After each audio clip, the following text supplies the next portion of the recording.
Okay. And now the clock.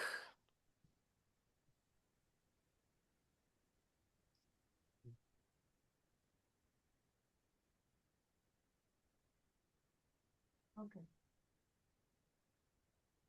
5. Just a sec. Okay, they can't see this, right? The Coca-Cola bottle. Okay, good. Okay, yes, I'm ready. 5, 4, 3, 2. Hi, I'm Diana Montford, the world's first transgender television talk show host. Look it up, it's on the internet.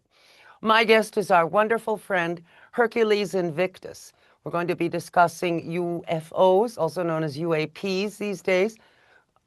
Is that what they're called? Anyway, UFOs, unidentified flying objects. A lot has come out in Washington recently about unidentified flying objects. A certain, I believe it was a senator, said that if the public knew what he knows, it would be amazing that there was a huge 40-foot or something a submarine, the alien submarine, going under the water and all sorts of interesting things. And since Hercules Invictus is so well known for being, in effect, a ufologist, as they're called, we're going to talk to him about what is going on. Hi, Hercules. Greetings, Diana. How are you? I'm just fine. Can you raise your volume a little? Can I raise my volume a little? I don't think so. I think I'm standing too back from the um, Okay. camera. Okay. Well, anyway, so let's talk UFOs. Okay, let's talk UFOs. I've been following the new disclosures, and although it's interesting, and one of the interesting things about it is you have people on both sides of the aisle politically, they're clearly enthusiastic about this topic, and It's interesting that this is the one bipartisan issue in our nation. Yes. yes. But so far, unless I've missed something, I've yet to hear anything that wasn't already circulating in the UFO community for decades. Well, a certain senator, and I think his last name begins with a B for boy, said that there was some kind of submarine that isn't ours, that is as big as a football field, he said, and that well, we all know about Area 51 and all that, but he also said that the aliens could have wiped us out in the blink of an eye thousands of years ago. So, and that, well, everything we all know, that they are very much superior races. There are several variations on space aliens, and that we are sort of a kind of zoo for them. Like I, I a I've heard farm. that theory too, and it's possible. I know that since ancient times, they believed in heavenly or celestial or cosmic creatures. They called them gods back then, or titans, or primordials, depending on which generation of divinity you're talking about it. And they were called also creatures of the air, or arika, and it was believed that they watched and guided over humanity. They had a hand in humanity's creation, and they bred with certain humans to produce certain offspring, which then played a important role in affairs here on Earth. It was said that they watched over us, that they took sides, that they gambled over the results of their contests against each other, and that they were kind of like us, but much more powerful than But we. much better, yes. Well, if you look at little monkeys, baby monkeys, they look like little old men. So Uh-huh. obviously they mated with the apes, and here we are. And Anunnaki, I mean, and all those according folks. to the mythology, it was more like now there seems to be a push towards making it like genetic breeding, Mhm. but in the myths, it was more like selective breeding. That basically the gods could take whatever shape they choose, and they would make love to not only people but animals, and Sounds like Epstein's Island. Okay. and that these unions were fruitful and produced offspring. So, in addition to gods and demigods, there are also demi-humans. like the centaurs and the satyrs and the nymphs and the dryads and the oreads and things like that. I could tell you a story, and maybe I've told you this before, but in 1906, my Spanish grandmother's father died at 42 of pneumonia. Fine. Her mother was from a town in Spain called San Miguel de Cerrezuela, which is in Avila. So they went there for a few weeks just to relax from, the horror of their father and husband's death. He died of pneumonia. So anyway, so they're there. And one night, my grandmother's on the porch of her grandparents' house, and now this is before electricity was common in homes. She sees these circular green lights all over the place, which was unheard of. Neon didn't exist. Electric lights in homes, for the most part, did not exist. So she ran to her mother and she said, "Oh, mommy, look, look, look!" And the mother looked. "Oh yeah, the ovnis." And my grandmother was startled and she said, "You know about these?" She said, "Oh yeah, they're always here. They've been here for hundreds of years. They help with the crops and everything." And my grandmother was so startled she couldn't believe it. So the next day she went to the parish priest and she said, "Oh, Father, last night something amazing happened. I looked up in the sky and I saw these round green lights." And he said, "Oh yeah, the ovnis. Yeah, yeah. What else? What else happened?" And she was like in shock, like, "That's not enough?" He said, "Oh, they've been coming forever. Don't worry about it. They're very benign and they help us a lot." This is in 1906 in a Right. small town in Avila in Spain. Do you love it or what?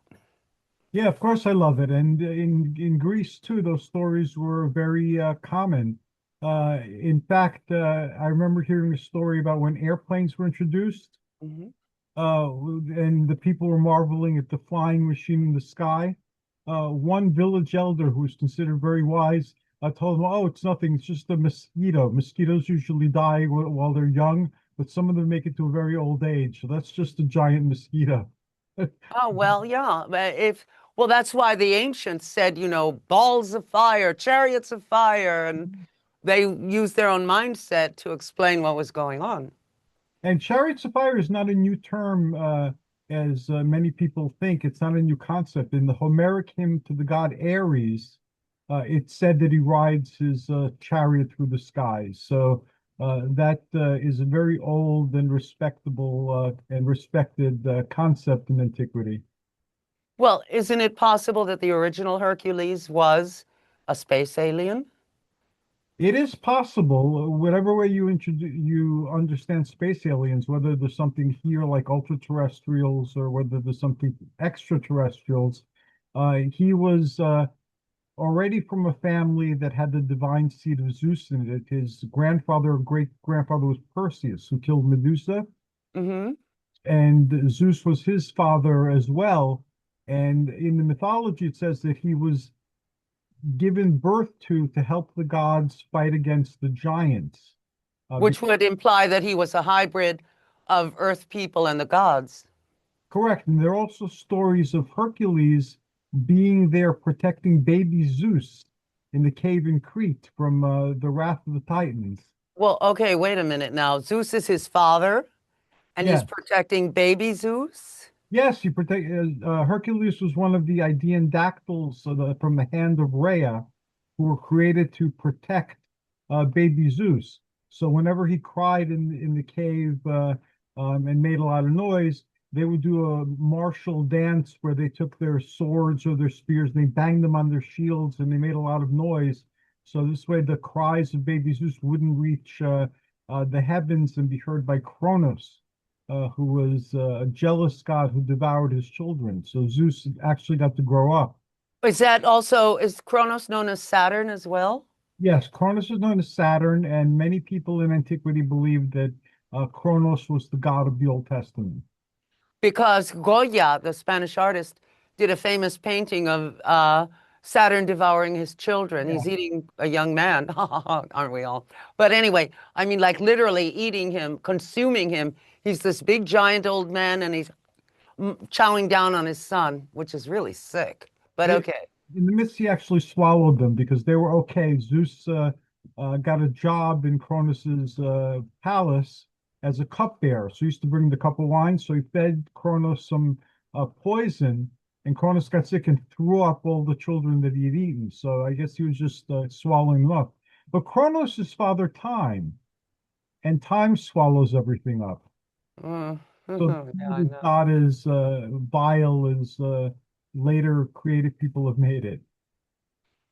Um, so do you think that why do now I know we're learning about UFOs incrementally at a glacial pace, the 50s sci-fi movies, and then later, the 60s and the Star Trek, the original and all the many offshoots. And I think Gene Roddenberry knew something. I think the government told him something. And I think the government told Steven Spielberg something, for Close Encounters and E.T. and all that. What do you think? Well, in terms of Gene Roddenberry, yes, Gene Roddenberry used to attend different meetings like Unarius, Urantia, and a group called the Nine, where nine ancient extraterrestrials who were part of uh, the pantheon of ancient Egypt were communicating with people. And Roddenberry is noted to have gone to their seances or channeling sessions also. So he went around to different places and he took what he liked, like the whole Federation concept that's in Unarius Mhm. with the Federation of Planets, and they have books written about it. So that became part of Star Trek lore. Oh, yeah, absolutely. And but we're such Philistines, indeed such apes, that the space aliens stay underground with us because we're so hostile and warlike and crazy. I mean, we're loose cannons. They can't trust us. Wouldn't you say? That's part of the modern mythology too. And by mythology, I don't mean lies or like tall tales. We all have beliefs about what this world is all about, and we all have stories about what our beliefs explain and where we fit in with them.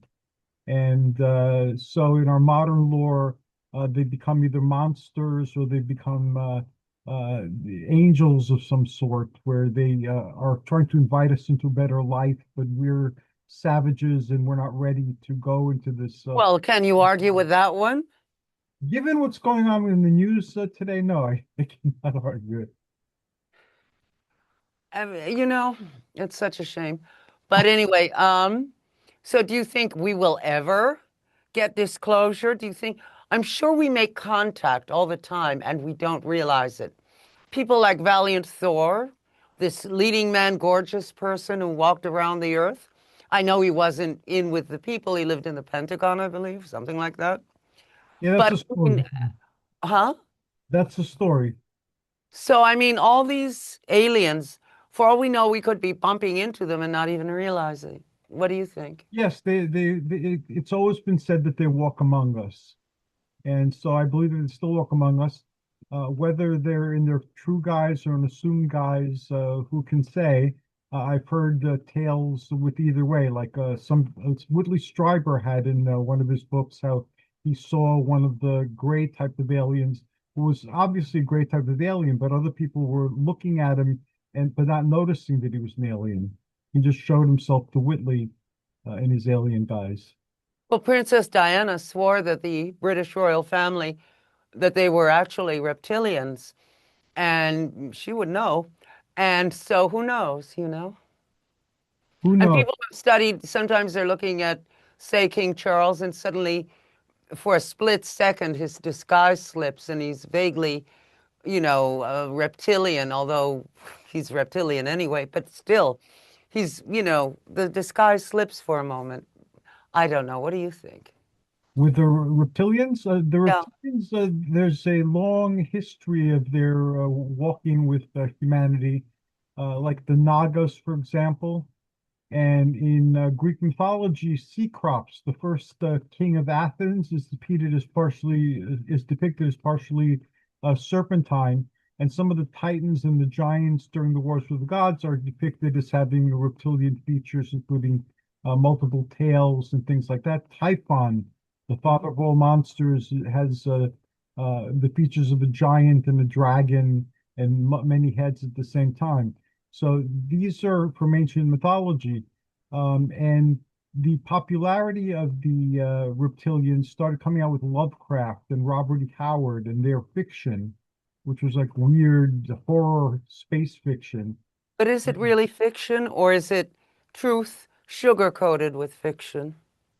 Well, they were inspired by certain roots, and it translated through their psyches into these images, which are called the like Lovecraftian or Cthulhu mythos. And that's how it disseminated itself through our culture. And a lot of the stuff you see now on reptilians doesn't really go all the way back to the ancient roots, but it goes to the fictive stuff of Lovecraft and Howard. Would it be possible that certain famous people, let's say Napoleon or someone, might have been a space alien?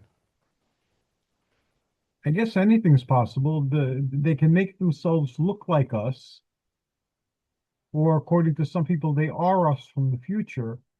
So anybody could be a space alien, or anybody could be influenced by space aliens. There's a lot of information on people who incarnate as space aliens. This is called star seeds. Yeah, exactly. And that, or that we are hybrids, all of us. I Right. mean, but it's getting stronger, the alien strain in us, as succeeding generations happen. It's getting much stronger because, they want to perfect the Earth and take us into the Federation of Planets so that And we're not such crazy apes who kill one another just because. the gods of Olympus, who might have been space aliens, they were certainly celestials of some sort. Are said to still be watching over us. And in fact, in our culture here in the United States, which is not an Olympian culture, courthouses and government buildings have columns and they have statues or paintings of the Olympians. So that influence of the Olympians and what they're here to watch and what they gave us is still active in our culture. Well, in the late 19th and very early 20th centuries, for example, Madison Square Garden had a statue of Diana at the top of the cupola, but that's really Artemis. So, I Right. mean, maybe these people knew something that they weren't telling us. And Stanford White was certainly one of the elites, so he would know things that most of us probably wouldn't. That is an intriguing thought, and I will think about it. That makes a lot of sense. Yeah.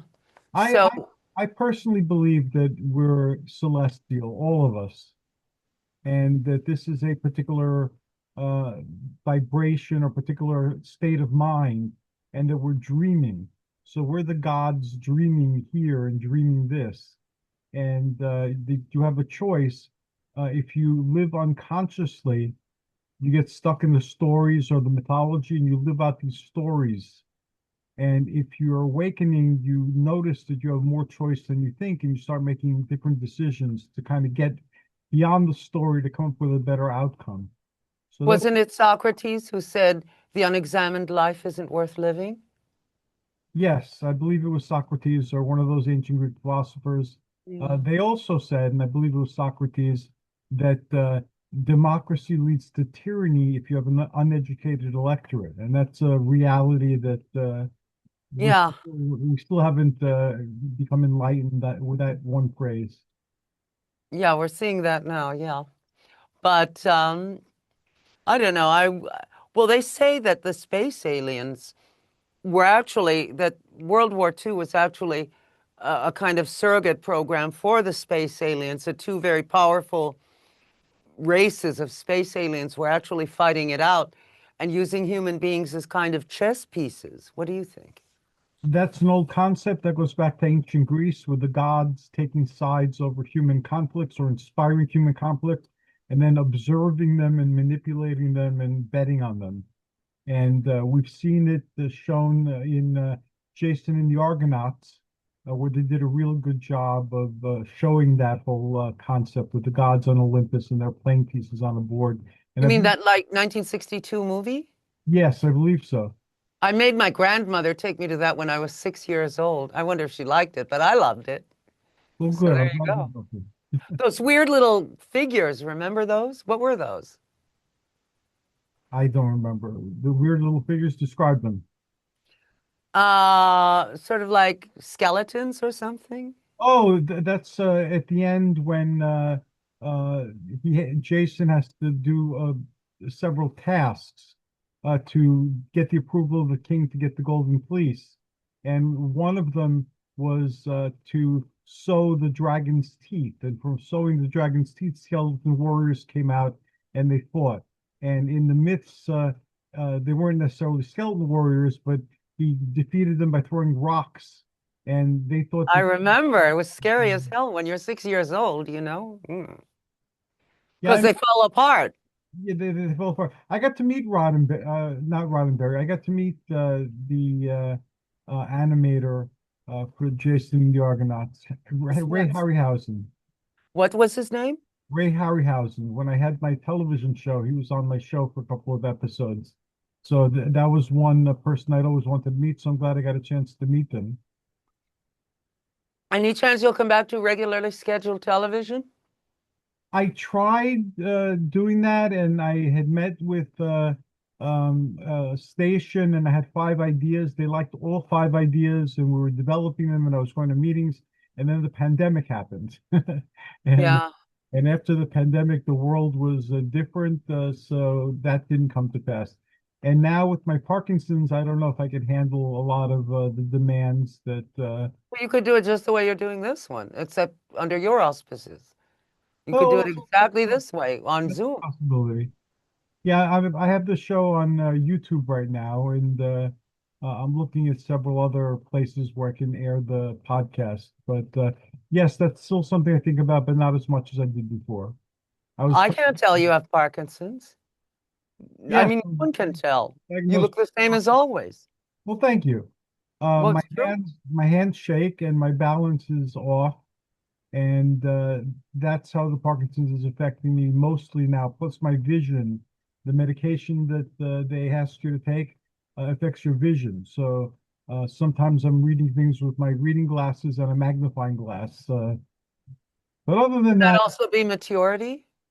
it could be. But it started really when I started taking the Parkinson's medication. So next time I go see my doctor, I'm gonna see if there are any alternatives to this medication I'm on. Yeah. So how are you doing with that, by the way, the Parkinson's? Okay, I'm watching what I eat, which I have to do because I have type 2 diabetes. So that's under control. I got an A1C and it was in the seven point something. So I decided I'm gonna lower it even more. So that's doing okay. And I could even cheat once or twice a month, which is great. A Because little French vanilla ice cream? I haven't had French vanilla ice cream yet, but I've had an eclair. I love eclair. Oh, yes. I had an orgasm when you said that. Yes. Yes. I'm And always on a diet, but yes, yes. Again, yes. yeah, those are important to have a cheat. And French vanilla is on my list of the next one of the things to cheat on. And Try the Briars, it's the best, you know, that you can buy easily in a market, you know. yes, it's very good. And I like the Turkey Hill also. Oh yeah, yeah, yeah. I don't And like Edie's that much, you know. I don't know.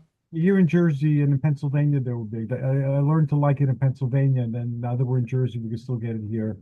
Mm. And You I'm know, there's a store brand called Krasner. oh, It's I pretty don't know. good. I'll try that during one of my cheat days. I'll look for that next time we go shopping. And It's good. It's good, you know. And they make a mango and vanilla ice cream that's like to die. I love it, you know. And coconut. Nobody likes coconut. I oh, love coconut ice cream. So they make coconut ice cream, you know. yes, it's good. I've had coconut ice cream. So, And do you think we'll ever, I'm looking at the clock here. Oh boy, we only have like 5 minutes. Do you think we'll ever say hi to the space aliens face to face? I, Your I, lifetime? it's been rumored for a very long time that the government has a plan for a fake alien invasion. And Yeah, I know. I've read that too. Yeah. so I would be suspicious of anything happening with alien contact. But of course, it's a possibility. If they contacted us in ancient times, and if they're still here guiding and directing or observing us, then there's no reason why they can't come back again. So I would be open to experiencing that. Well, I interviewed a man, and his name escapes me, but he wrote a book about that place on Long Island, whatever it's called, with an M. Montauk? That's it. And he said that, God, I must sound so stupid. But anyway, he said that actually the space aliens from Roswell weren't space aliens. They were actually disfigured Japanese people from the blasts at Hiroshima and Nagasaki, and that, the government palmed them off as space aliens. But wouldn't we know that? I mean, wouldn't DNA, whatever they used then, not maybe not DNA testing, but wouldn't we know they were Homo sapiens and not space aliens? We should, but again, we don't have the full stories on any of these things because, again, even the president, when the older president, when Barack Obama said something about the space aliens, and you could have interpreted that sentence any way. We were informed very shortly thereafter that he violated state secrets. So who knows what? Supposedly he was on Mars when he was 18. Yeah, who knows? I've heard, I've heard some of these stories, but I don't know how true they are. But he was on supposedly he was on Mars, and he was part of the program, the so-called jump program, I believe it was called. Is And he? they knew he would be president, and that was part of his preparation for being president. Yes, I've heard stories like that as well. I again, they're interesting stories. They connect with other stories, some of which are ancient. But what is actually happening, I'll be the first to admit, I don't really know. My own Let me experience. ask you a question. Do you think you feel like churning out another one right after this one? Another show? Yeah, Sure, why not? sounds good. Because we've just scratched the surface here. Okay, well, we have like 1 minute until this particular show is over. Folks, listen, we're going to do a two-parter with Hercules. So, you'll be seeing the next part next time, and you're seeing this one this time. This is part one.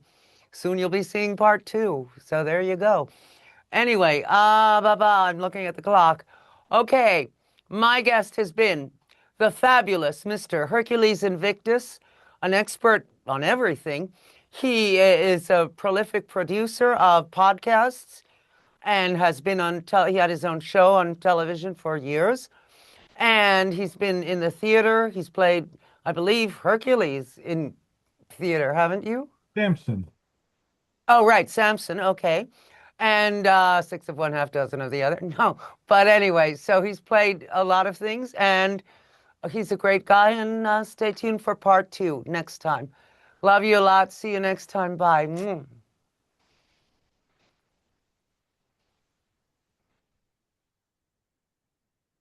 Okay. I'm going to get the facilitator, and we go again. Is that okay? That's fine. Okay.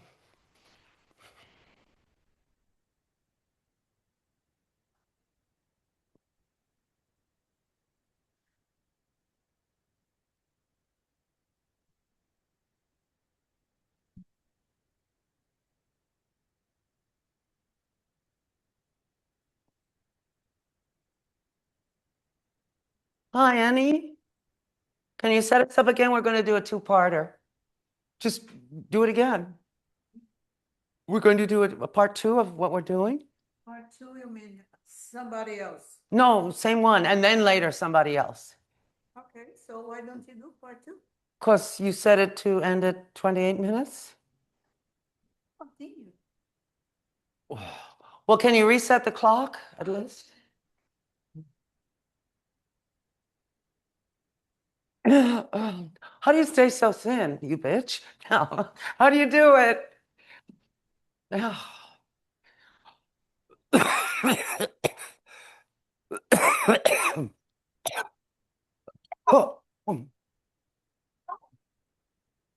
Okay, we're going to reset and do it again. Okay. You can start talking because I'm gonna push over here, okay? Okay, just let me get in position. Hold it, hold it. Okay, is the damn thing on? Yes. Okay, ready, Hercules? Sure. Hi, I'm Diana Montford, the world's first transgender talk show host. It's on the internet. Excuse me. And my guest is the fabulous Mr. Hercules Invictus. Oh, cut. What's going on? No, just want to see his story. Oh, can we start over again, please? No, Sure. okay, but can you reset the clock? Okay. Just want to make sure that his voice is still good. Okay. Okay. Now, Hi, I'm Diana Montford, the world's first transgender television talk show host. It's on the internet. Look it up.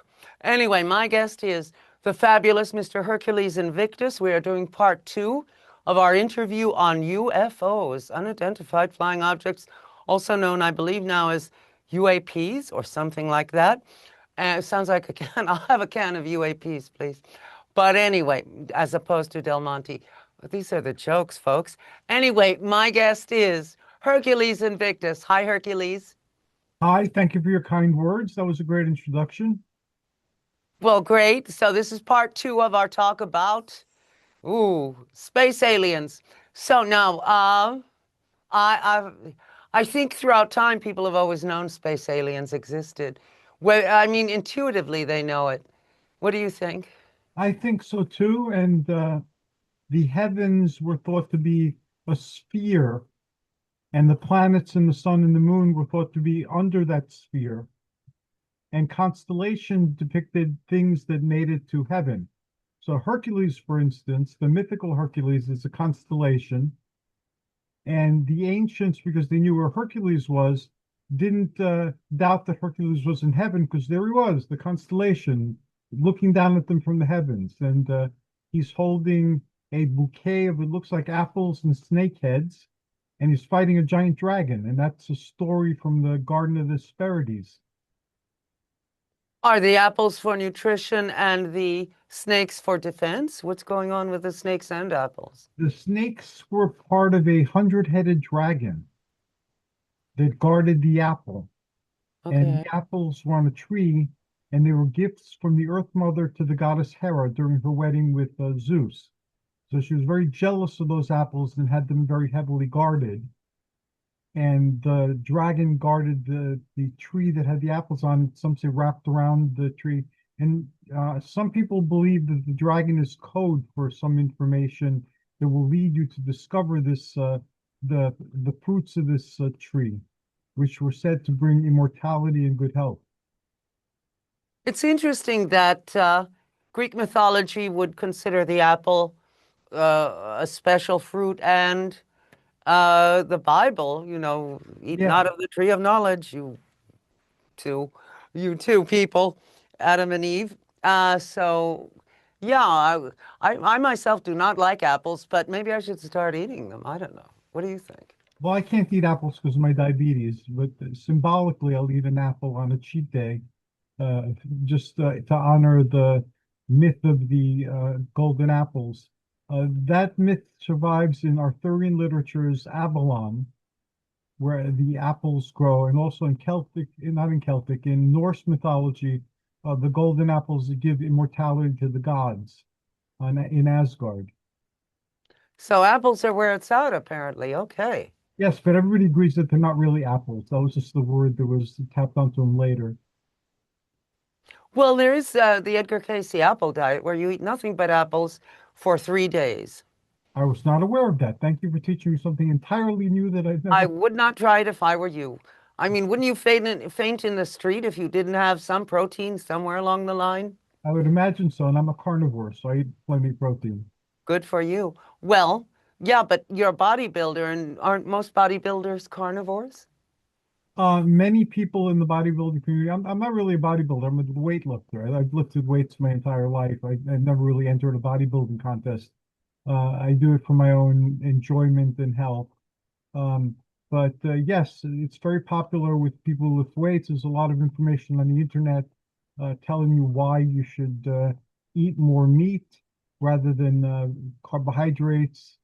And I happen to have tried the strict carnivore diet for a few months and I never felt better. That's interesting because we're warned do not eat meat. Ooh, you'll die right there on the spot. And maybe that's not true. And there's this series on the internet right now where chefs say, today I'm going to eat what George Washington ate. Today I'm going to eat what Abraham Lincoln ate. And it's always, you'd be amazed at how many presidents had, believe it or not, ugh, a steak for breakfast. Who can eat that in the morning? But they did. So maybe there's something to eating meat. I have. I've had steak and eggs in the morning occasionally, and I enjoy it. And my favorite Yeah, but steak. don't you go right back to sleep? If I ate all that in the morning, I'd go right back to sleep. So far, it hasn't made me go back to sleep. I don't know. I'll be careful of my state of mind next time I eat eggs and sausage in the morning. But I haven't remember feeling sleepy afterwards. I see. Okay. Well, so now regarding the space aliens, do you think they eat us? Are we like a crop? That was on a Twilight Zone episode, I think. The To serve man, certain. yes, the famous one with Lurch, aka Ted, whatever his name was, as the space alien, yes. Yes, so that's in the human imagination, and it's something somebody thought about and wrote about it. So I imagine that is possible. Hmm. But segueing into Twilight Zone episodes, have you ever seen an episode called Queen of the Nile? I might have. I was never big enough a fan to memorize the titles of the shows. What was that about? It's about a famous movie star, and it was filmed in 1964, so she's a 1964 movie star who is 38 years old and made her name in 1940 as a 15-year-old playing Cleopatra. And then there was a silent film star who also played Cleopatra, and it turns out they're the same woman, and that she is Cleopatra, and she is ageless. The reason she's ageless is that she lures young men to her home, takes a scarab, puts it on their chest. The scarab sucks out the life force. She puts it against her chest, and she absorbs the life force. Now, there are a lot of holes in that story. The man she does that to right in the show is a very famous movie columnist. And he drove up in his car. What did she do with his car? Drive it into the Pacific? And everybody knows that he was going to see her. So this isn't working. I that some parts of what you said sounded like they rang a bell, but not a very strong one. So I got scenes of it while you were talking, and it wasn't just my mind trying to create scenes. So I have memories of it, but I don't remember that episode. Well, what's your favorite episode of The Twilight Zone? Um, I don't know, Ken. I haven't thought about the Twilight Zone in years. I like the concept of the Twilight Zone, but I don't remember a favorite episode. I remember the To Serve Man. And I remember there was one with William Shatner when he was in a plane. Oh, please. Yes. And they couldn't afford any real effects. So they had this totally cheesy Halloween mask and someone going, ooh. Because it was well written and well acted, people actually got scared. And oh my God, oh, what is that? Oh. And I remember there was another one where our concept of beauty came under question. Of course. Yes. Beauty, The Eye of the Beholder. It's called, with Donna Douglas, who was later Ellie Mae on the Beverly Hillbillies. Hillbillies. Yes, that one stayed in my mind because again, who's beautiful, who isn't, that is in the eyes of the beholder, and they turned the tables in such a way where it became very clear that there is no universal standard to beauty. Well, if you took, okay, that was filmed in 62. If you took a beautiful woman of today with obviously fake lips, huge bust on a skinny little body, a huge backside on a skinny little body, people would be appalled. They'd recommend plastic surgery to fix her up. But today that passes for beauty. So, and tattoos, no less. A woman with tattoos in 1962, only old sailors had tattoos in those days? Yeah, I remember even when I was starting out my career in the very late 70s, uh, tattoos were considered verboten in professional settings, and you had to wear like a long sleeve shirt, even if it was hot outside, if you were going to work, because people might see your tattoos. And then what would you think about your employer hiring people with tattoos? Do you have any tattoos? Oh, I got plenty. I have a scorpion, like an Egyptian type of scorpion. I have a bear's head. I have like tribal symbols. I have a lion. I have a bunch of tattoos. Oh, I have no tattoos. I'm not a tattoo person, but I know for a fact that makeup artists on movie sets go crazy when they're doing period films and an actor or actress shows up full of tattoos because it takes like 2 hours to cover the tattoos. Yeah. If I had it to do over again, back then it made sense to get tattoos because they were fitting in with what my life was all about back then. And I had my commitment symbolically etched on my flesh to show this is who I am, this is what I stand for. But now in my old age, looking back, I wouldn't have done the tattoos. I would have skipped on it. Well, where'd you get them done? In the East Village or where? In the village mostly, but in different places in New York City. I tied them into my show. So I've had shows where I was interviewing somebody and we were both getting tattoos during the interview.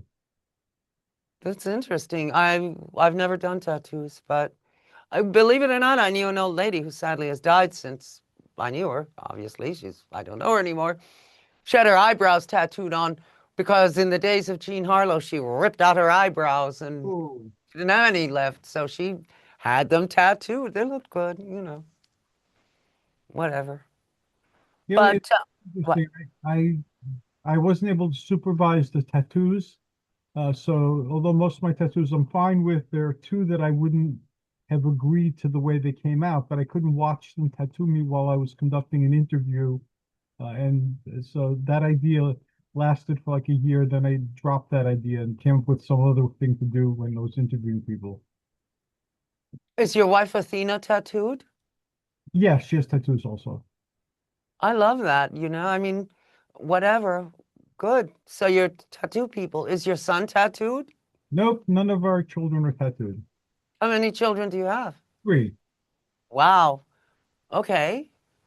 Uh, what are they? Boys, girls?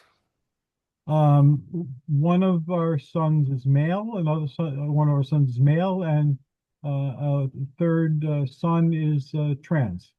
How fabulous is this? This is why I love you. Hello. That is great. Good, good, good. And that must be great. And having a male beauty expert like you in the house certainly helps. You can teach him to be a hot guy, right? I mean, one would No, think. no one's ever called me that. Thank you. Well, I hope your wife calls you that, But when I was a kid, my mother was really into beauty. She was a former actress. When I was 9 years old, she took me into her all pink bathroom and taught me makeup. How do you like that? Do I come from a pervert family or what? No, just different standards. Yeah. So, where do you think we're headed as a nation? I'm looking at the clock. Our Well, country is so screwed I'm up. concerned about what's going to happen this week. This week seems to be, Don't forget, this will be shown 2 months from when we shoot it. So yes. I'm concerned about what's being verbalized in terms of ultimatums by the leaders of different nations. So I hope that what do you call it? All is well when the show airs. I hope it gets to where if we're all gone and we've blown up the world, well, consider it a good dress rehearsal. What can I say? And For our next lifetime. we'll finally find out if UFOs are real too. Hello, yes. And we'll, I don't know, hang out with Marie Antoinette or something. Yeah, that works. Why not, right? But so I don't know what to talk about. Do you? I have something coming up that I'd like to share. Well, yes, but remember, we're not going to air this show until God knows when, That's a okay. month or 6 weeks from now. There'll be other things happening at that time, so this will be a prelude to them. When I got diagnosed with Parkinson's, one of the things I decided to do is I would be public with it. And the other thing I decided to do was I would get involved in efforts to do something about it. So because it's one of the fastest growing neurological disorders, a lot of people are in this boat. And so I share my research and what I eat and what exercise I'm doing and all that in a Facebook group. And then I share also resources for people with Parkinson's. and my involvement with certain organizations. So I got involved with the Parkinson's disease Avengers, and that's some of the Avengers in the Marvel comic books. And Marvel has a Hercules, and now the PD Avengers have a Hercules too. So I'm doing that, and we're doing something called Spark the Night, where on the 11th of April, buildings and monuments are going to be lit up in blue light to raise Parkinson's awareness. So I live in a wonderful borough, the borough of Tenafly, New Jersey, and they're being very awesome about it. They made a proclamation, and now we're working on getting the blue lights shining on probably the municipal building. Wonderful. And also started getting involved with something called F Parkinson's. So if you're going to be part of something to do with ending Parkinson's, why not F Parkinson's? And there's a clip that I've seen from a movie. I haven't seen the movie yet with the guy who plays Han Solo. I forget his name. Oh, Ford. Harrison Ford. Harrison Ford and Michael J. Fox are in a movie together briefly. And there too, they both say F. They use the whole word. I don't know if we can do that on M&N these days. I think we can. We're seen at 10 o'clock at night in New York. So Okay, fuck Parkinson's. So I yeah, decided getting yeah, involved. but boy, is that a bad fuck, babe? You know? Yeah, so I decided if I'm going to get involved with an initiative, it has to be fuck Parkinson's. That kind of says it all. So that's my next thing I'm finding out about and seeing how I can get involved in it. So basically, I'm going to be spending some of my time raising awareness about Parkinson's and sharing my own experiences, what I did, what worked, what didn't work. Well, again, remind people I'm not a doctor or a neurologist. There's just one person's experiences and what I'm learning as I'm going along. And here are other people who are sharing their experiences and resources. There's a lot of resources, but as I learned in the human services when I worked there for many decades, most people aren't aware of all the resources that are there around them and all the help that's available to them. Yes, but these days they're very difficult to access. You know that. Yes, that's Human why. Resources is basically the welfare office, isn't it? Excuse me? Human Resources is basically the welfare office. Partially, but human resources are for staff and employees and things like that. Oh, you mean like the personnel department? Yeah, no, not that. Human services. That's like social work, psychiatry. Yeah, that's what I'm saying. It's basically the welfare office. No, the human resource. I forget what they call that. I used to work in labor and workforce development, and that has the human resource department, but it's not human resources in a company. It's something else. But yeah, it's a welfare department. Now, don't you think that maybe you have Parkinson's? You know, I'm transgender, and I think maybe I'm transgender because I'm supposed to be, because through the grace of God, I'm allowed to help other trans folk. Don't you think maybe you have Parkinson's because you can help other Parkinson's people, you know, since you sort of know what you're doing and a lot of people don't? Well, I don't know what I'm doing, but I'm doing, and and that's the thing. So I'm in exactly the same boat. Yeah, I don't know either, but yeah, and even if it's not something I was destined to do, I have it now, and I'm not going to get rid of it because they don't know how to cure it. And I'm thanking people who are sending me like energy and prayers and things like that because you never know. And I'll accept the prayers from anybody as long as there's no strings attached, so I have to become an acolyte of any particular belief system. oh yeah, yeah.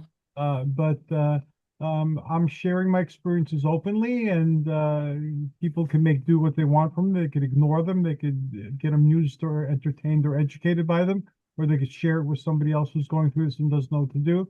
And because I generally have a positive and optimistic outlook on things, I'm going to try to make it as entertaining as well as informative as I can make it.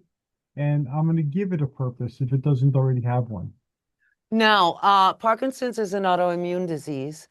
And many people, a wonderful friend of mine who's like my sister, Lucia Camerata, sadly died of long COVID in 2022, but she had MS for like 31 years and she was in a wheelchair for 20 years. And so many people these days are coming down with autoimmune diseases. Why is that? Years ago, not that many did. and now so very many are. Is it pollution? What is it? Do they know?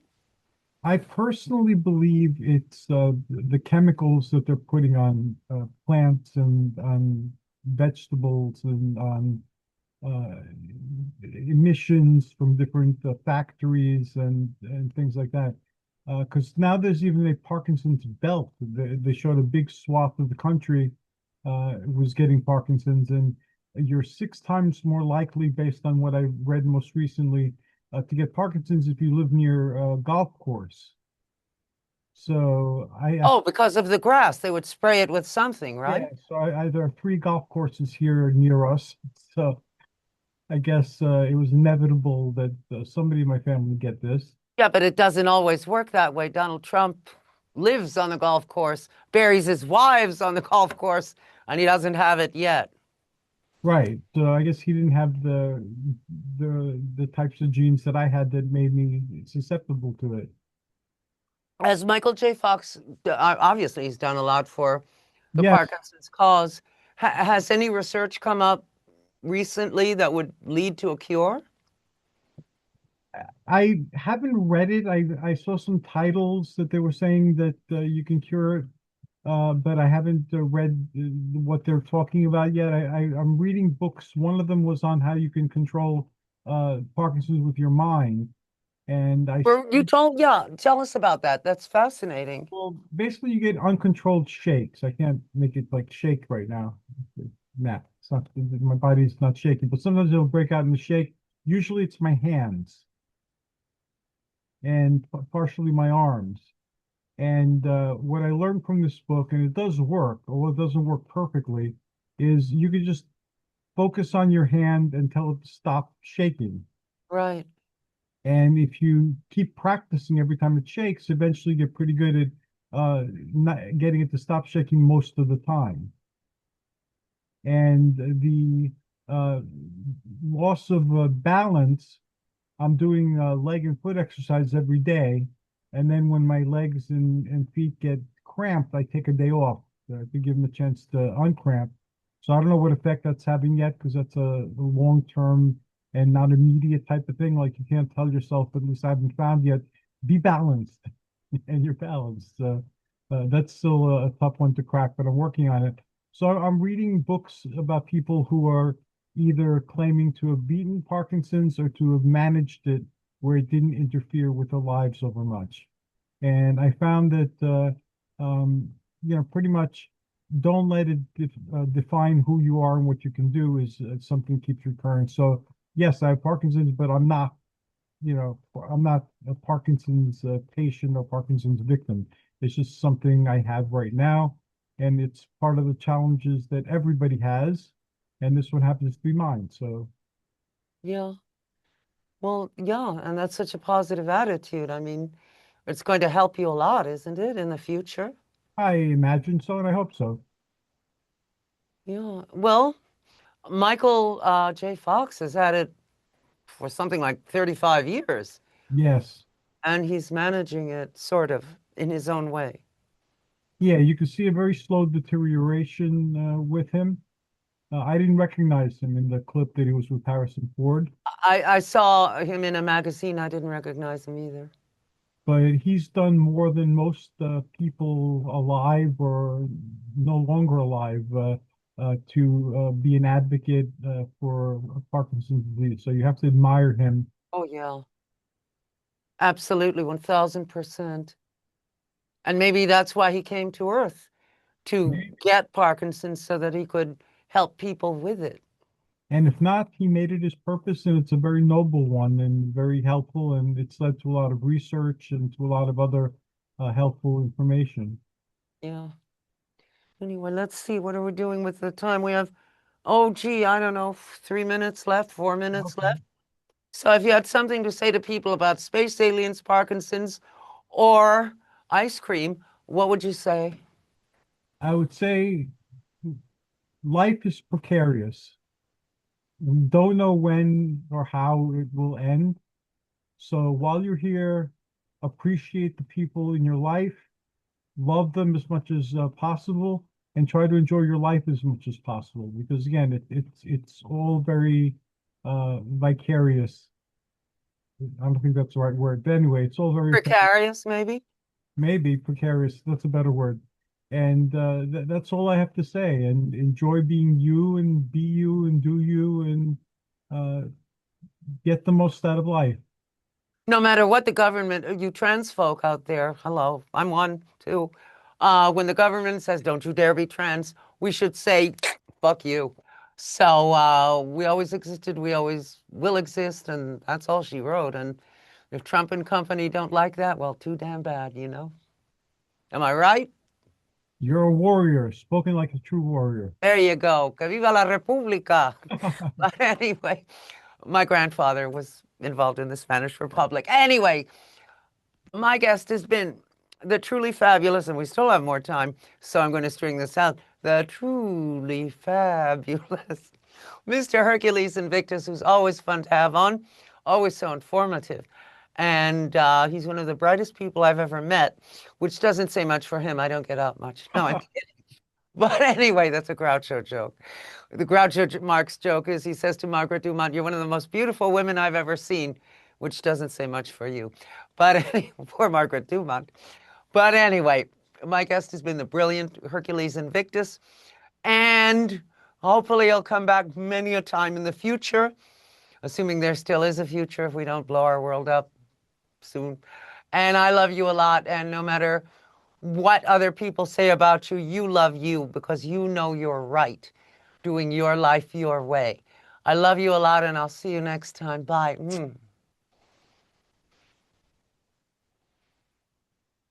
Well, I think we're done. Oh dear, we still have time, but too bad I signed off, so they'll have to run commercials or something. But great shows you did. Can you hear me? I can hear you. You did great shows. I said you did great shows.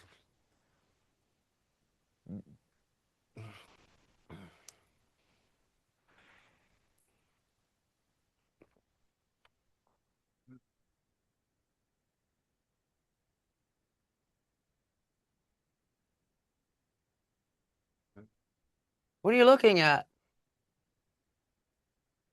Can you hear me?